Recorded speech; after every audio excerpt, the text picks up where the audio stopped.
Treneri, kaip vertinat, kad Augusto Lima išvažiavo serijos metu, gimė vaikas, viskas aišku, bet kaip jūs vertinat, kad jis išvažiavo, paliko komandą? Kaip aš vertinu, Taip. tai aš jam leidau išvažiuoti. Bet ar normalu, kad pusfinaliai išvažiuoja žaidėjas vis tiek?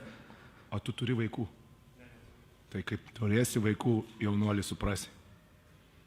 Nes čia yra maksimumas, ką žmogus gali patirti. Vau, geras klausimas tikrai. Tu galvoji, krepšinis yra svarbiausia gyvenime? Pusfinalis? O kam jisai yra svarbus?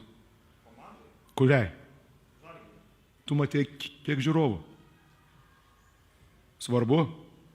Ar žmogui?